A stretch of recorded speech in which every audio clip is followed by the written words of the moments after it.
Yep. So, yeah.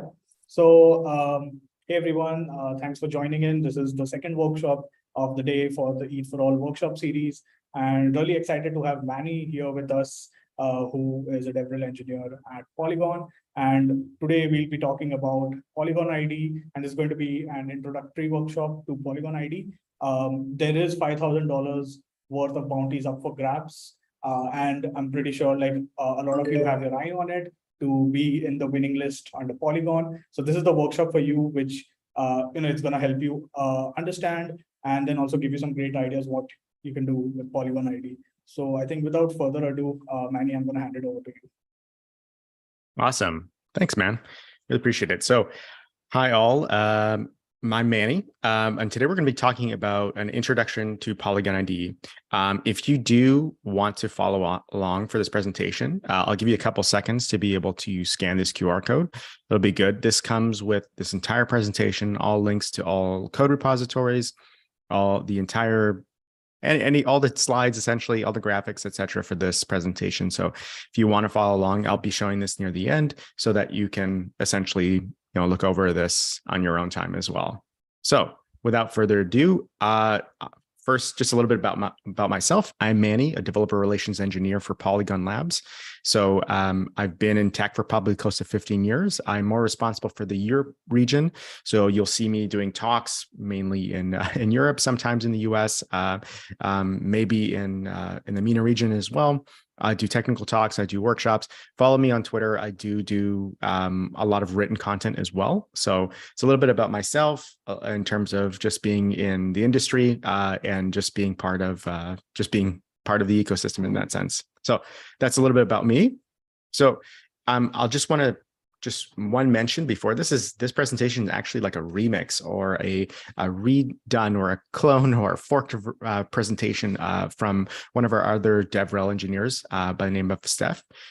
She did this original presentation in Bogota. So if you do have time, go look at the original presentation. She does a really, really great job. So I definitely recommend checking it out. It is slightly different, but there's obviously some really, really key points to look at. And she is like probably the main lead in terms of this presentation of helping it grow to what it needs to be. So definitely check that out. So let's start. What information did I just give you about myself? I gave you a photo of myself, my job, my work, my handle, my name, etc.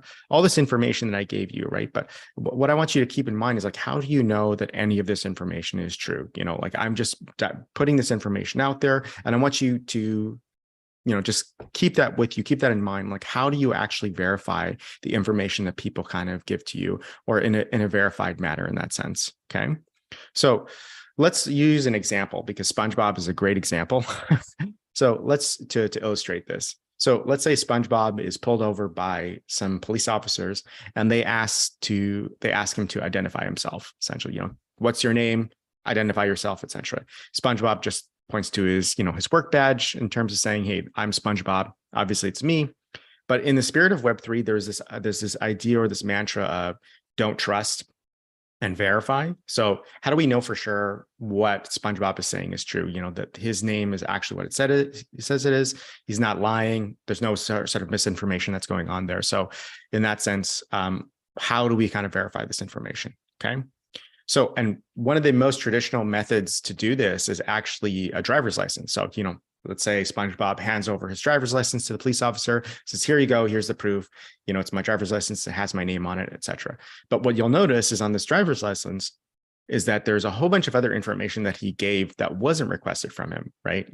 Where was the driver's license issued, his gender, where his actual address is, his physical traits, his date of birth, his physical dimensions in that sense.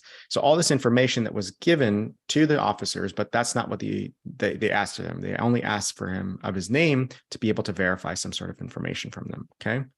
And this is a little bit of a problem that we have right now in the ecosystem for like traditional Web 2 is that there's all these like big tech companies that are just gobbling up all this information from different users. And basically what we're seeing is that you're finding they're gathering as much information, obviously for ads, most of the time for ad revenue, whatnot, but it's just a lot of information that's given to them when really they only need a small bit of information to verify if somebody's a user, an actual human being and not a bot to be able to kind of proceed and give them the features that they need to go forward. Okay. So let's take a step back and understand like what the current landscape in terms of identity offerings are that exists in the web ecosystem in that sense. And there's like three that are prominent in today. And the three are centralized identity, federated identity, and SSI, which we'll talk about in a couple seconds or whatever. So centralized identity, this is like, an app that you have authentication, it's single purpose. It's not really portable in terms of the information. It's very siloed in terms of that. Think of like you just build an app, you create your own authentication system. It's not shared with anybody. So it's really, really specific to that app. So in that case, there's a lot of different apps that have this, which introduces the idea of like many logins. So you're having a password manager, managing all these different account information. And then you're getting at this idea of like fragmented identity. And what this is like, if you signed up to 10 different services and let's say something in your life changed, you got married, your last name changed, and you needed to update that information, you might update like one or two, but you didn't update all of them. And then introduces this idea of a fragmented identity of, there's some information about you that's true on some systems and some that are true. So it's not consistent in that sense. So this is a little bit some characteristics of centralized identity. The next is federated identity. And there is a difference between federated identity and SSO or single sign-on. There is a definition, a proper definition for this, and I definitely recommend checking okta.com to be able to see like the full. If you search it out, okta.com federated identity, they'll give you a very, very specific definition. But the idea, the main characteristics of it is kind of like single sign-on, where you have one account that's multi-purpose. So like, sign in with Google, all your information is stored with Google, and you can sign into different apps in that sense, right? So it's reusable, in the sense that, you have your identity and then, you only have to maintain it in one spot, and then it just kind of communicates to different applications. Definitely more portable.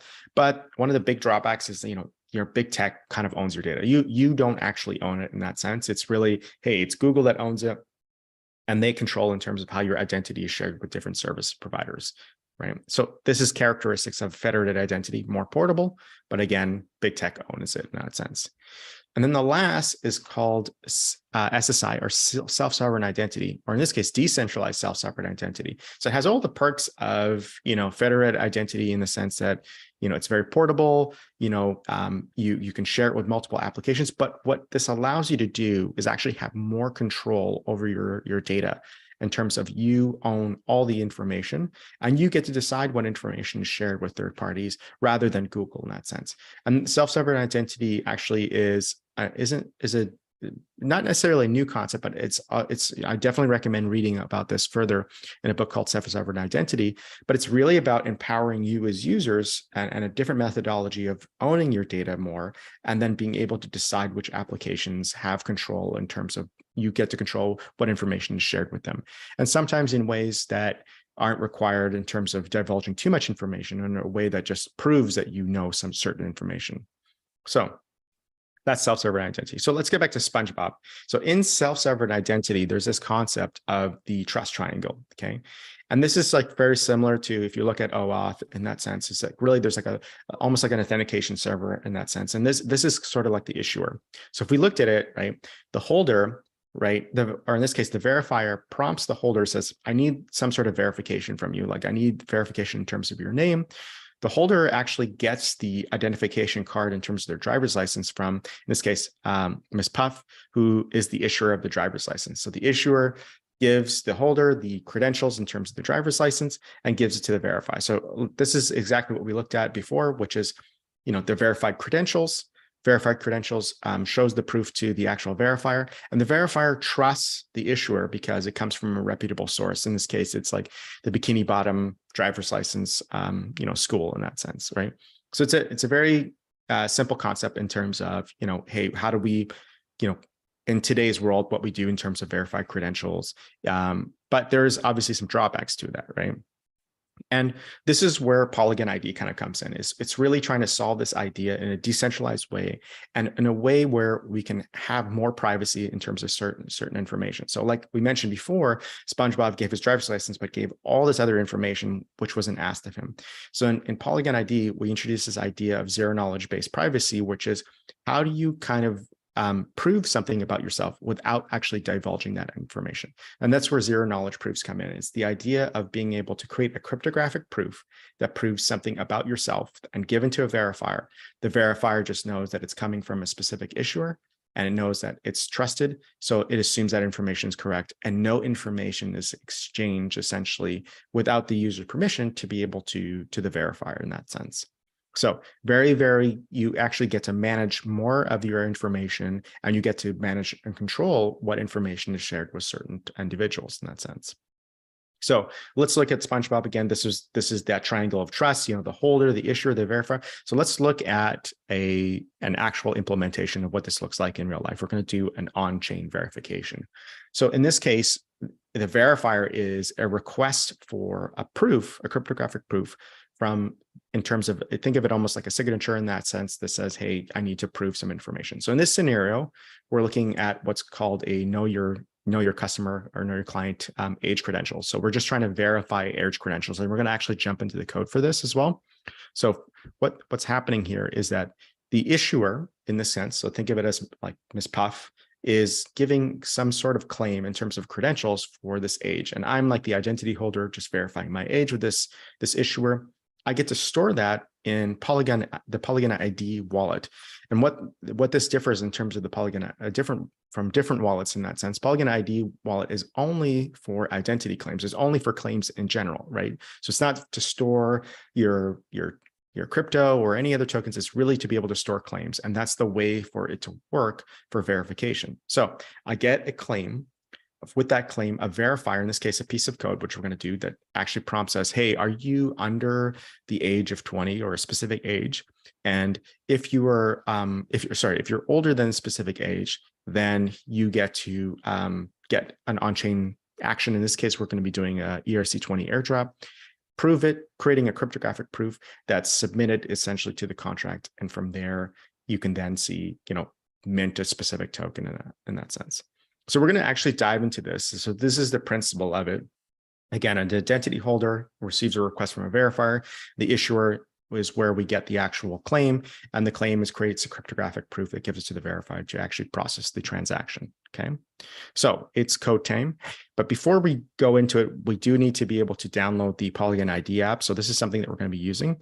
And the issuer we're going to be using is a site called platform-test Polygon ID. So right now, as it currently stands, Polygon ID only works on Mumbai testnet. It will be pushed to mainnet soon, but this is a tool to be able to create different claims and start testing and playing around with it so that you can actually come up with different authentication or proof of certain information from different users in the meantime to build different apps from it. So let's jump into this code. So what I'm going to do, there's an actual repo for this as well, and we'll jump into that too, so that you can look at this. This is actually a mono repo. In there's a front end, the contract, and essentially what we're trying to do here is deploy an ERC20 contract. So we have an ERC20 contract, which is like pretty standard. So your standard token, but there is some additional functionality provided from the ZKP verifier. And what that does is adds this functionality where that if a proof is submitted to it, it essentially kind of verifies it. And then after the proof has been submitted, we can take advantage of this after proof hook almost, that's called. So if the proof is valid, then we can do essentially a mint here. That's what we're looking at. So standard mint process. The only difference here is we're including almost like a middleware to be able to verify if the proof goes through. And we can see what that ZKP verifier code looks like. Basically, what we're doing is we're submitting a response, which is specific information that we're sending to it in the format of that cryptographic proof. From there, it actually does the verification. Once it's done, it will actually perform the after proof submit, which we saw in the ERC20 token. And there is we're going to take advantage to be able to mint the specific token. So the contract for this has actually already been deployed. And let me just double check my environment variables here for it. So contract is there. And just for the verifier aspect of it, I've created a front end, and we'll see that here in the front end aspect. And I'm just going to start this. So yarn dev, I believe that's the front end that we have. So localhost 5001 it is here. So this is what our front end looks like. And I'm just going to double check that this is the contract. So that's FOB5. And that should be FOB5. Perfect. So what this is going to do is prompt us on our Polygon ID app to be able to perform the ERC20 token mint. So it actually prompts for the cryptographic proof. In this case, we're doing an age credential verification, and then from there, being able to process. So to do this, we need a few different things. And the first thing we're going to need is actually to be able to configure the contract so that it has the information it needs to be able to handle the cryptographic proof in a specific way. And to do that, again, hopefully the demo gods are working today, because what essentially we're going to try to do is try to do this live to be able to show you how do you create schemas, how do you create claims, and from there to be able to update your contract so that it works with these specific claims as well. So let's first start off here. So what you're going to doing is going to a site called platform-test.polygonid.com. And we're going to start by creating a schema. So a schema is really like a template as to what we're trying to create for the contract to kind of understand, like what format, what's the attributes, what are we looking at. So we're going to create a new one, and we're going to call this KYC age credential. Okay. This is just our display name. And what we're going to do is should be KYC age credential. And I just want to make sure that's the case here. This is case sensitive, so it needs to be that. And I just want to double check that I have that correctly here. So that's the schema type essentially that we're trying to do. And then we have different attributes. You can actually have up to 2 attributes. Okay. And the attributes are basically saying, hey, what kind of data that needs to be passed on, or how we're going to be validating for the cryptographic proof to be able to be validated. And there's different data types. In this case, there's Boolean, date, and number. There will be string added later, but the idea behind it, if you think about it, is the data needs to be almost ambiguous. So in that sense, if we're doing an age verification and I say, are you over the age of 18? Yes or no? I need some sort of range to be able to say, hey, like, I just need to say, if your age is over 18, perfect. I don't need to know what the actual age is, but there actually has to be a range so that there's some sort of ambiguity in not knowing what your actual age is. So in this case, we're going to set a date. Display name is date. The hidden name is date. So this is the actual attribute in that sense. It needs to be, it's case sensitive, and the data type is date. What I do recommend, and this is for a security purpose in that sense, is to add mandatory expirations. So what this does is that anytime you create a claim, from there, you're able to make sure that you actually have to specify when it actually expires. So this is creating our schema. So we're going to save the schema here. And then we have this new age credentials schema. So what we're going to do is we're going to create a new schema. So we're going to issue a new one on our app to be able to claim. So I'll go to issue.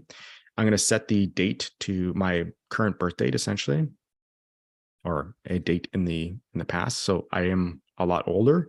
And the expiration I'm going to set to like the end of this month, basically. So I'll go next steps. I'm going to create a claim link.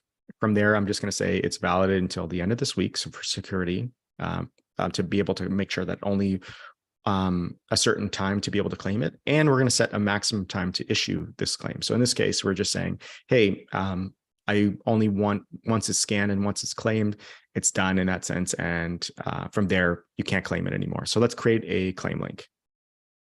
Okay, and then let's go to the preview claim link. And what I'm going to do is I'm going to actually open up my Polygon ID app to be able to show how this is added to my app. So I'm just going to bring in my phone here.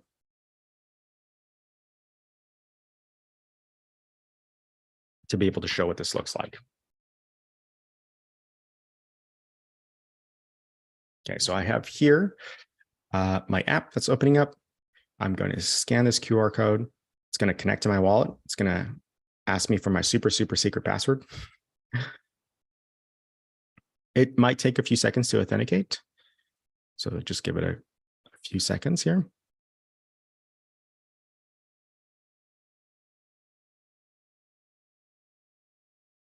I've had this authenticate a little bit slower than normal lately. So let's give it a few more seconds.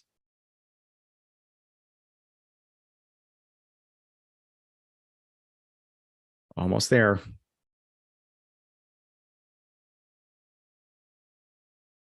There we go. Authenticated. So once it is authenticated, you'll see that the site has updated with the actual claim to be able to claim it here. So we'll add it. I'm going to accept this age credential.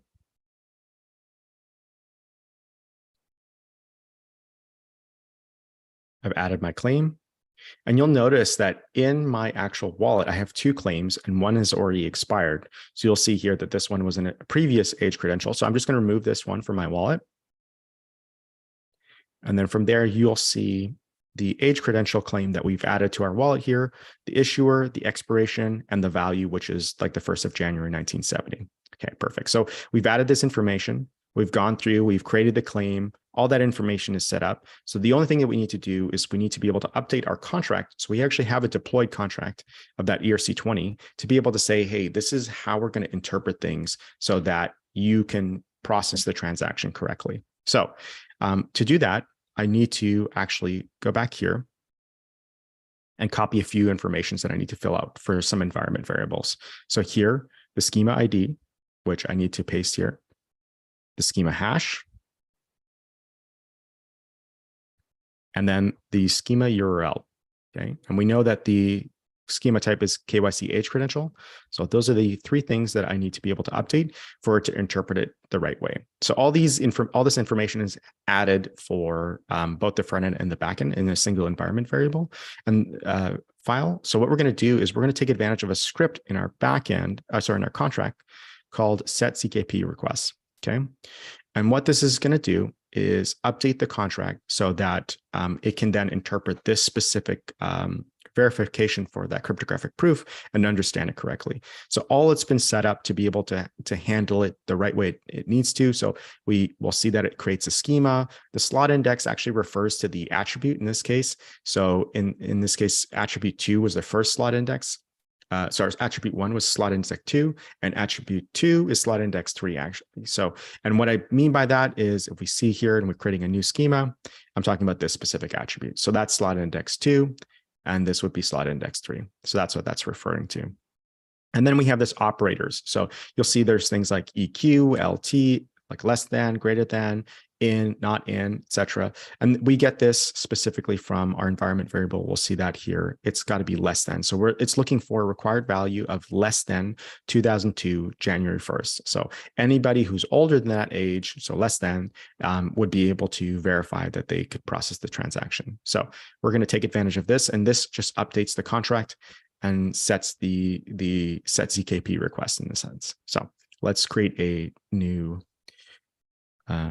request here. So I just need to go, and I believe I have in my package.json, setCKP requests. So yarn run set.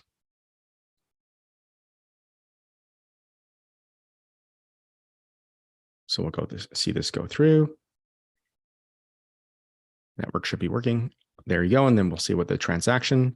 So let's just verify that transaction as well. This might take a couple seconds to make sure that it's updated.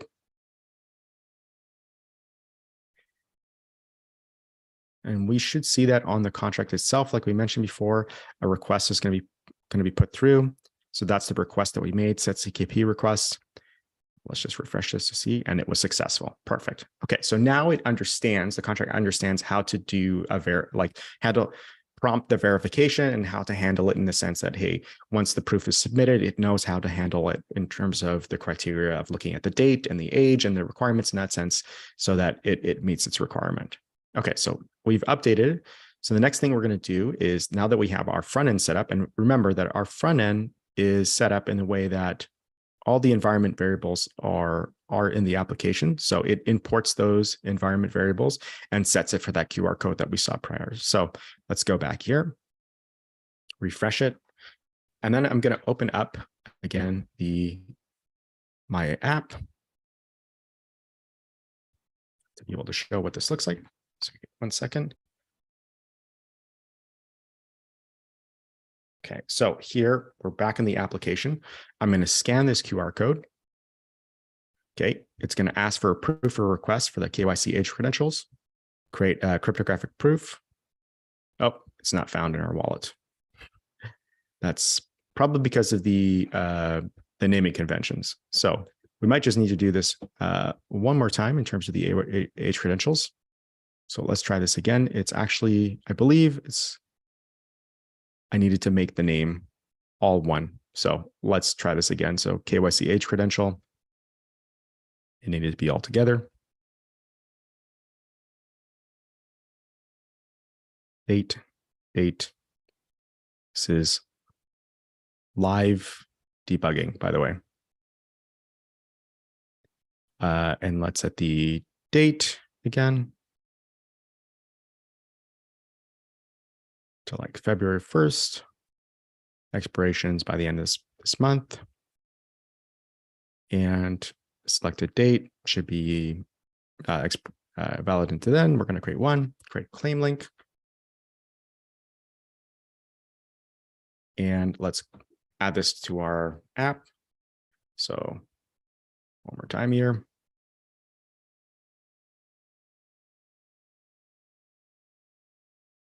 And let's just remove this from our wallet so that we don't have any duplicates. Scan this QR code. We're going to have to go through the credentials, like the authentication again. So give it a couple seconds. So essentially, let me just walk you through what we're trying to do here. So all we're trying to do is we've updated the contract, and we need to update it again because we've updated the claim. From there, it understands exactly how to process a cryptographic proof. What we're trying to add here is the claim to our wallet, which comes from an issuer. In this case, it's platform-tests.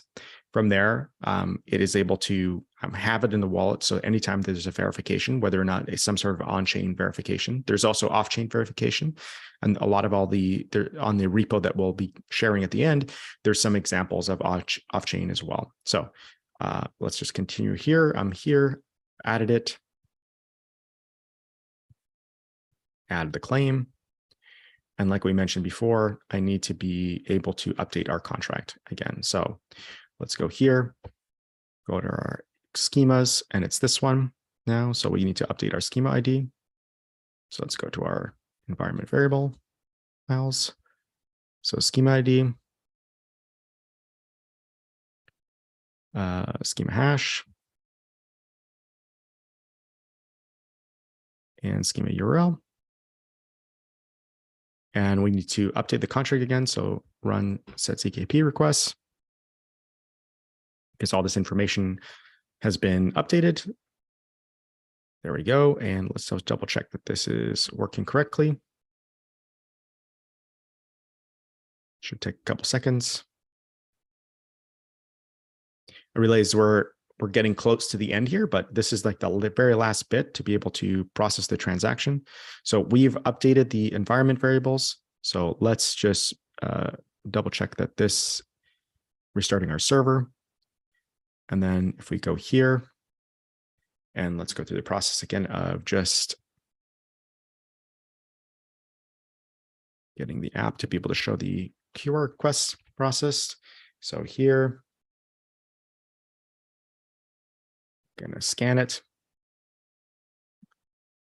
Oh, so I think I have a typo specifically in here, but the idea, and I'll need to debug this a little bit further, but the idea behind it is it will actually prompt you for a cryptographic proof. Once it does that, it will actually open up MetaMask. So specifically here for that transaction to process the transaction. So it connects your wallet. From there, it will actually prompt you, say, can you process the transaction with some Mumbai testnet tokens? And once that goes through, you should see essentially, give it a second. MetaMask is very slow today. But what you'll end up seeing is on this app, the equivalent here on one of my other accounts of a ZK ERC20 token, which will show up as 5 within your wallet. So once that processes and goes through, everything should work correctly. And then basically you've just minted and verified through a cryptographic proof using Polygon ID to be able to process a transaction and verify it without actually divulging any information, but also verifying that you're over the age of or older than 2002 January 1st, essentially. So that is all the code in terms of the repository, and I'll make sure to review all this. It should be there. This is going to be on a main repo in terms of a link to go through. So I definitely recommend going through it. I'm still updating the README, but as far as it goes, you should be able to see the full walkthrough of the entire README, how to update specific information, and also error message to be able to handle things and set things up correctly so that the entire process for your on-chain verification would go through. And you can do this not with an ERC20 token. You can do this with a 721, any other contract that you want to. The main thing that you just need to take advantage of is really just that ZKP verifier. And you have a before proof submit and an after proof submit in terms of a hook that you're going to take advantage of when that proof is actually submitted fully. So that is Polygon ID. These are all the repos that we talked about. So there's an actual repository that Steph actually made for this. There is a PR that I have that will be merged relatively soon. There's a front-end code sandbox. There's a Notion how-to. There's a platform issuer. There's the docs. And I definitely recommend checking out Polygon University for some more information of understanding Polygon ID and zero-knowledge proofs and self-sovereign identity in general. So that is the presentation. If you guys have questions, I would love to answer them.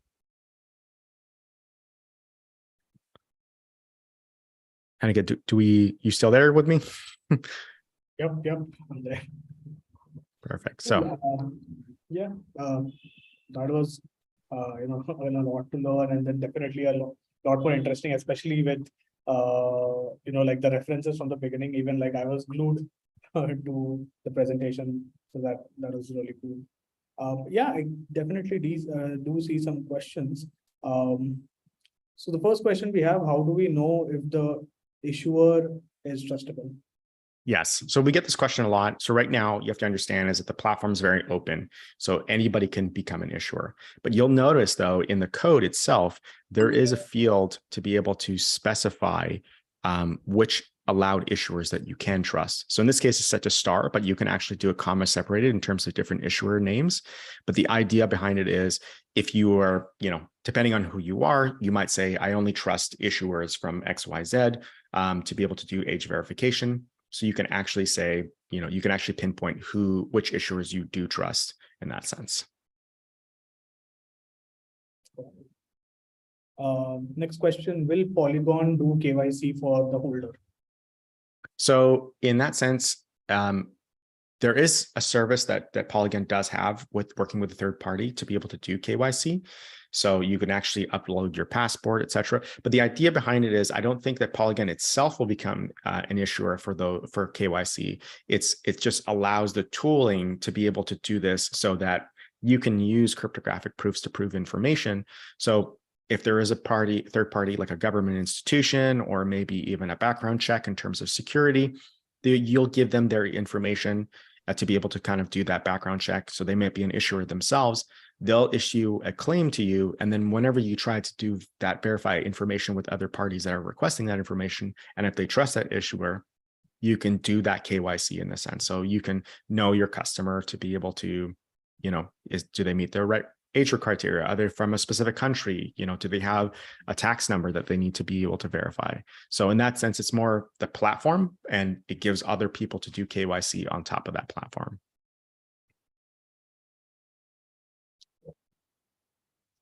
I think this is also on the same lines. Who is verifying the KYC? Who is the issuer in the current demo you gave? Yeah. So is this the what stops me to create the schemas, or which one are we saying?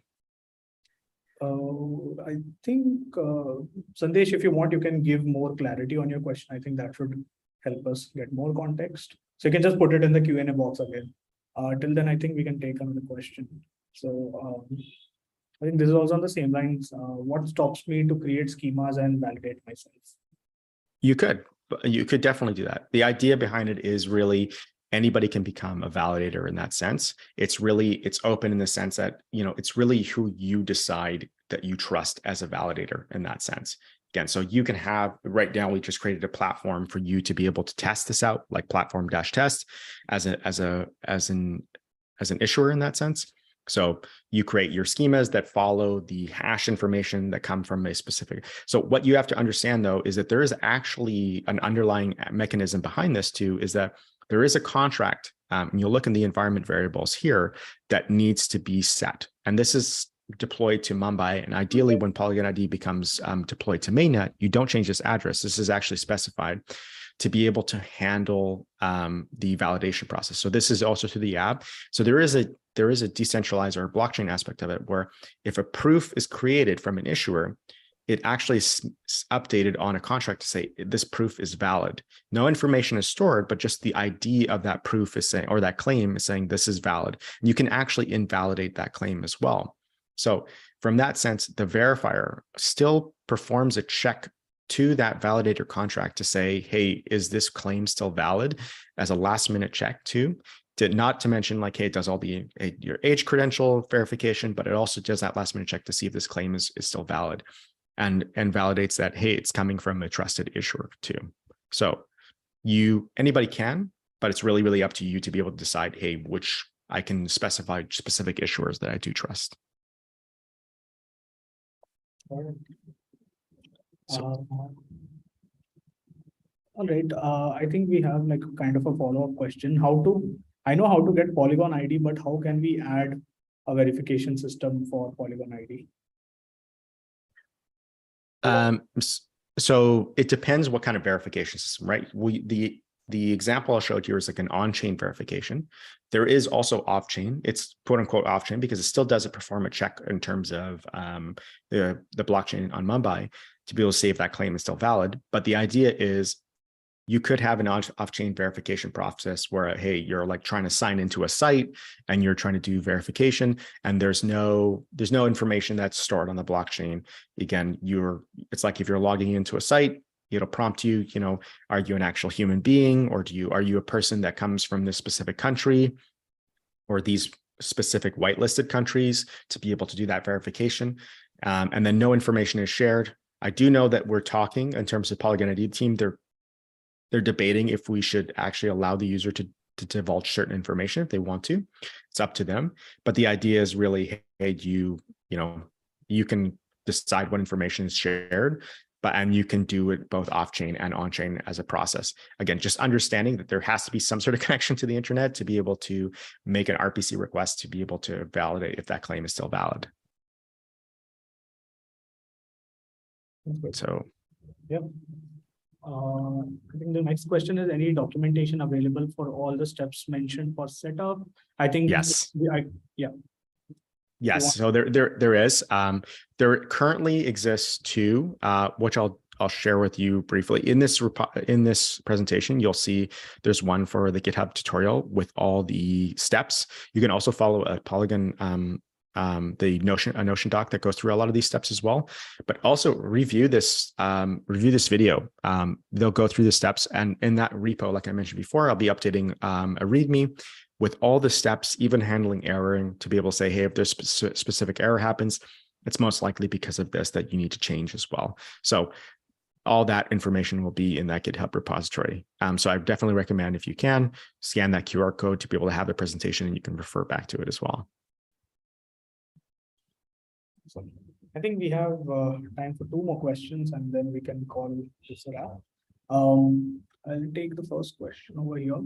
Is there any options currently available to extend the types of attributes other than date, Boolean number shown in the website? So currently, there is in the works. The Polygon ID team is looking to add strings as well.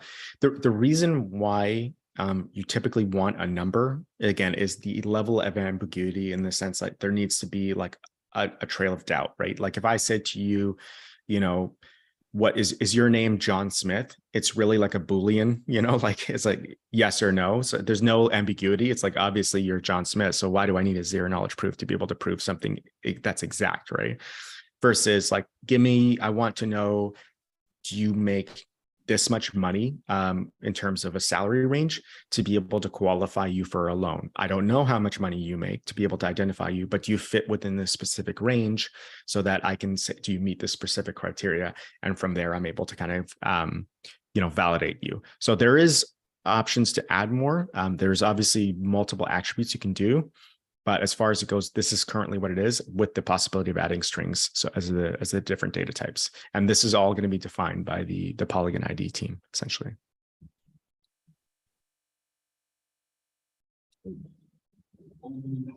The last question for the day, also just for everyone, I have resent the link in the chat for the presentation. So in case you want to go through it, it's there in the chat. Also, last question by Krish, like how token gating happens. How can I do the same with Polygon ID claim? And if you have any docs, can you share them? Yeah. So as far as it goes, like, again, all the docs will be here. So again, look at the presentation, you read through it, go through the process. I recommend follow the README, just so you get an idea as to what the flow looks like. But token gating can be in the form of, like an ERC20, 721, 1155, whatever, or even like just basic contracts that don't follow specific standards, like something like an exchange or a marketplace for that matter. So the token gating in this process, like what we looked at, is really being able to add a claim and then store that claim on your wallet. So in this sense, you would have an issuer, the platform test. Anybody actually can become an issuer. There's actually a repo from this to be able to kind of create a customized look as an issuer. So you can have your own issuer. From there, you're like, okay, well, at least I trust this issuer. It creates it, they store it on their wallet. And then from your site, you would say, oh, I want to allow you to mint something or get have access to some token gated information. So in this sense, you could have a ERC20 to be able to do minting. But like I mentioned before, there is an off-chain verification. So let's say you wanted to do, which is quite common, like a Discord verification. Do you actually meet the specific criteria? So in that sense, not saying that you have an NFT, but like, hey, I can have verified my, like through specific credentials of myself to be able to access a Discord server. So in that sense, I could just say, have a bot that does the verification process, shows the QR code. Hey, do you meet this criteria? Scan this with your Polygon ID app to process the cryptographic proof and verify that you meet this criteria. You can do that both as something that's on-chain, and you can do that something that's off-chain as well in terms of a front end that's more traditional in terms of a Web2 authentication flow. So that's, you could ideally do that as like some sort of token gating too. Right. So last one, I'll just really briefly, what is the token type of a Polygon ID? Can we pair it with NFTs? You can pair it with, again, any contract. Like I mentioned before, you just need to, once you deployed it, you just got to make sure that it's deployed to take advantage of that ZKP verifier .solidity file, which will allow you to be able to process those, to submit how to interpret those cryptographic proofs, and also be able to verify that as well. So you can, as long as you add that to a contract, it'll follow the same process to be able to do the verification. So yeah, any Solidity contract. There was one last question. Sorry. Till when will it be on mainnet? So there is talks that Polygon ID will be released this year on mainnet. There's some other questions that we typically get. Will it be available on ZKVM, which is another network of ours? Not currently yet, but there is talks of it. But as far as it goes, Polygon ID mainnet will probably be coming this year. So this is a great time to be able to start getting yourself familiar with like Mumbai testnet and really be able to start deploying things to the testnet before you start, hey, I want to start publishing to mainnet. This is a really good preview because it will be coming this year. And if you're more familiar with it, there's so many different applications that you can kind of build on top of this. Will we need to use Mumbai testnet for the deployment of the contract, or can we merge other claim likes to the coin for a hyperspace? So you will need to use Mumbai, yeah, for currently, because one of the main reasons is that it still performs that check on the validator contract, which is only deployed to Mumbai, and it works with the application in terms of saying, hey, this is the specific contract that you need to check with as well, and where it's updated. So yeah, for now it's Mumbai testnet only, but like I mentioned before, mainnet is probably going to be coming this year as well. I think that's it. Yeah. Thank you so much, Manny, for taking up so many questions, but I believe that really helped the builders here to understand Polygon ID better, and I'm sure they'll still be having more questions. And for that reason, we also have a Polygon channel on the Devfolio Discord, like the ETH for All virtual venue. So you can just go, folks, like you can just check out the Polygon channel. Feel free to post any questions if you come across while building on Polygon. And Manny, thanks a lot for taking on the time to tell us all things Polygon ID, and I'm pretty sure we'll be seeing a lot of pretty cool projects coming out of this hackathon on Polygon. You got it. Thanks again for having me, guys. Really appreciate it. I'll try to see you guys in the Discord for any questions as well. All right. Awesome. All right. Thank you, folks. Thanks again. Bye. Bye.